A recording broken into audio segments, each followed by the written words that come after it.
I never thought the happiest day for my sister would become the day my own family tried to destroy me. My name is Alina, and for the longest time, I believed we were the perfect family. I worked incredibly hard to build my life from nothing. After years of late nights at a demanding finance job, I finally bought my dream penthouse overlooking the city skyline. Floor-to-ceiling windows, a private terrace where I drank morning coffee watching the sunrise. It was my safe haven. My reward for every sacrifice I made. My parents always praised me publicly. Alina is so responsible, they'd say at family dinners. My younger sister Sophia was the golden child, beautiful, outgoing, the one everyone adored. I never minded. I loved her. When she got engaged, I was genuinely thrilled. I offered to help pay for parts of the wedding and even hosted elegant engagement parties at my penthouse. It felt right. Families should lift each other up, right? But something felt off in the weeks leading up to the big day. My parents started making little comments. This place is too big for one person. Alina Sophia deserves a fairy tale start to her marriage.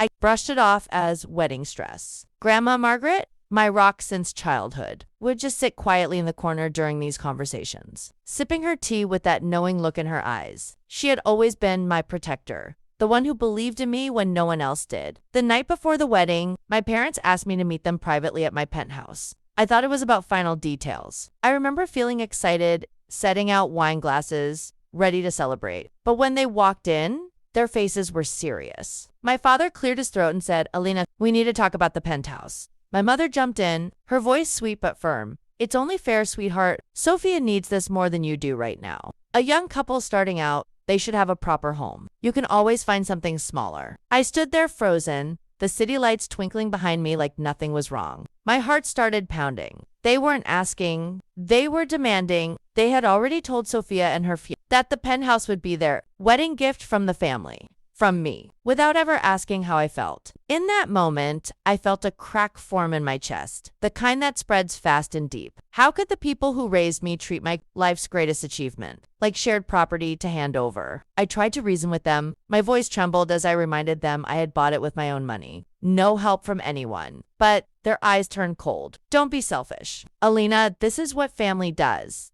That word, family, suddenly tasted like poison. Little did I know, the real storm was just beginning. And the one person I least expected would become my greatest savior. Please like this video, subscribe to the channel, and drop a sweet comment below. The wedding day arrived wrapped in flowers and fairy lights. But for me, it felt like walking into a battlefield. I spent the morning smiling for photos, pretending my world wasn't crumbling. Every time someone congratulated Sophia on her beautiful new home, my stomach twisted. My parents had already spread the news like it was decided. I pulled my mother aside in the bridal suite, tears burning behind my eyes. "Mom, please. This is my home. I can't just give it away." She looked at me with disappointment I'll never forget. "You've always been independent. Alina Sophia needs this. Stop making everything about you on her special day." My father stood beside her, arms crossed, nodding like I was the problem. Even Sophia avoided my eyes. When I tried talking to her, she whispered, "I thought you loved me enough to do this?" Those words shattered something inside me, the sister I had protected and supported. My whole life was choosing their narrative over our bond. I felt utterly alone.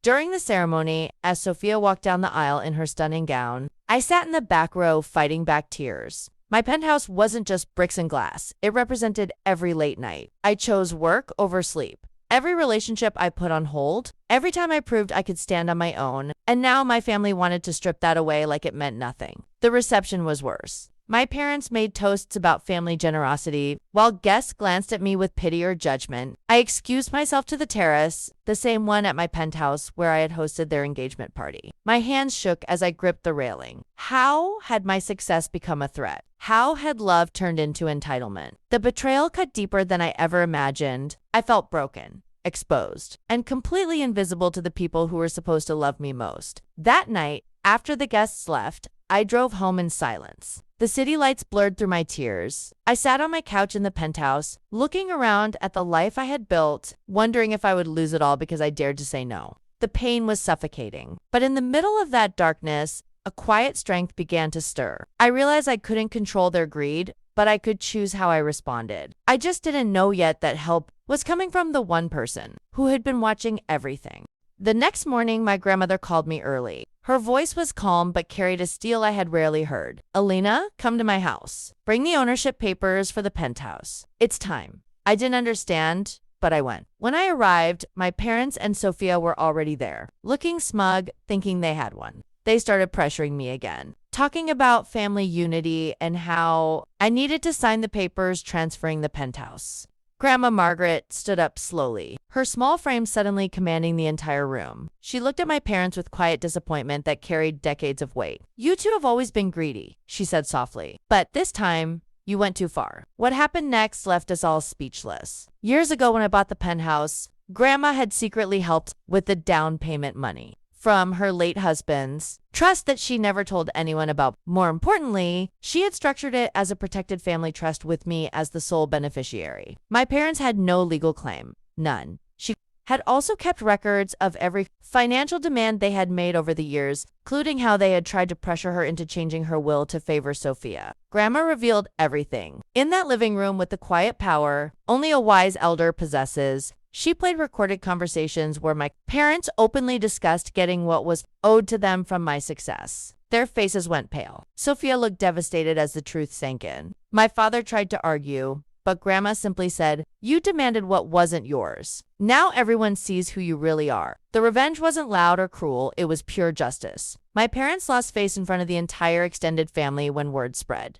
They had to apologize publicly at the next gathering, their pride shattered. Sophia eventually understood and slowly rebuilt her relationship with me, though things were never quite the same. As for me, I kept my penthouse and gained something far more valuable: clarity about who my real family is. Today, I sit on that same terrace with a peaceful heart. Grandma and I are closer than ever. This experience taught me that blood doesn't always mean loyalty. True family protects you, not exploits you. Success isn't something to feel guilty about. It's something to guard with wisdom. And sometimes, the quietest voices carry the loudest power. If you've ever been betrayed by those closest to you, remember, your worth isn't defined by their greed. Hold on to your light. The right kind of love always finds a way to fight for you. Thank you for listening to my story.